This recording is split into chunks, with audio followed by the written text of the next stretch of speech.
Hello YouTube! Welcome to part 6 of my mini-series on the textual criticism of the Koran. In this video I will look at anachronisms. What is an anachronism? According to dictionaries, something or someone that is not in its correct historical or chronological time, especially a thing or person that belongs to an earlier time. If you watched Peter Sellers in The Party or seen the welding on chariots in Ben-Hur, you know exactly what I'm talking about. By the way, the wristwatch so often quoted as a classical anachronism in the movie is actually not true, but is still often used as an example. So let me give you 2 or 3 quick examples of these anachronisms in the religious text called the Noble or Holy Koran, to show that this book cannot be the creation of a perfect God. If we look at the conception and birth of Jesus according to the Koran, we have Mary being blown into and conceiving, without any further details. With the New Testament, as Jesus having religious discussions at the age of 12, the Quran can do one better and has him chatting away from the day of birth. In the Quran we read that Mary is the sister of Aaron or Harun and the daughter of Imran or Amram in different verses. Where the Bible implies Mary, the mother of Jesus, is the daughter of Joachim or Joachim, the Quran categorically states that Mary is the daughter of Imran and the sister of Moses and Aaron. Who were these Imran, Amran and Aaron? Where do these stories come from?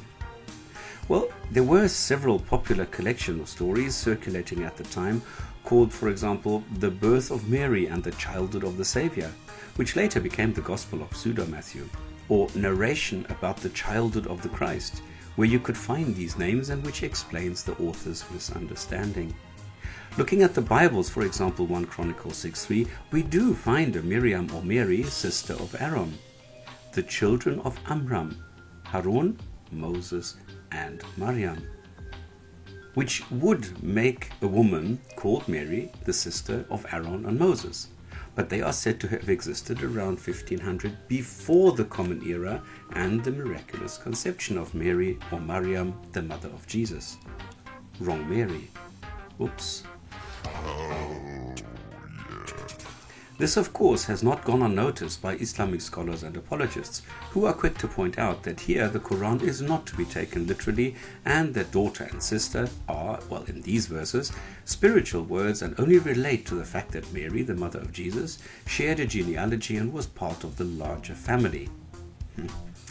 To quote Peter Wingard of Department S fame, "Oh, really?" Well, all the Muslims' claims and attempts at justifying the anachronism have been thoroughly refuted by Christians, who probably know their text better than I ever could. So if you want further details on this, follow the links and read up on it.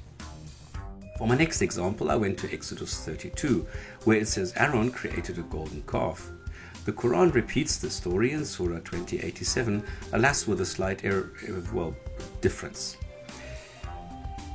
Surah 20:87. Okay, you can read it up here. If we compare the two stories, we see that the Jewish and Christian Bibles attribute the idea to Aaron, who then also produces the calf. In the Quran, the general idea is copied, but some of the details have been changed slightly. If we accept that Moses existed around the year 1500 BCE, then it is impossible that the As-Samiri or Samaritans proposed anything at the time, as Samaritans did not come into being as a race until almost 1,000 years later. Whoops. As we know, the Quran proposes quite a few means of torture and extremely cruel ways of punishment. As in the previous Bibles, it also mentions a means of torture, crucifixion. In 7:124, Allah has an unnamed Pharaoh threaten some people with torture and death. "Surely I shall have your hands and feet cut off upon alternate sides. Then I shall crucify you, every one." I don't know how you can crucify someone after you hands and feet. Whatever.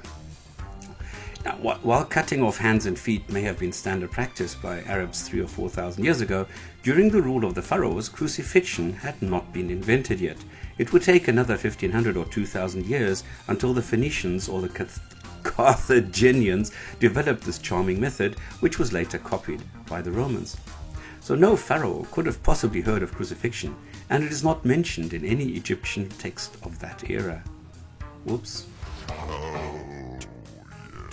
So these three quick examples of Mary, the Samaritans, and crucifixion all show that they were placed into a wrong time period in the texts, a basic mistake an all-knowing God would hardly make. So either the God of the Muslims is not all-knowing, or the Quran was written by mere mortals, prone to make mistakes because we are, after all, humans. All the background information, along with the attempts at explaining them away, are easily accessible on the web. Just go and look for them. Thank you for your time and have fun looking. The mission has been completed.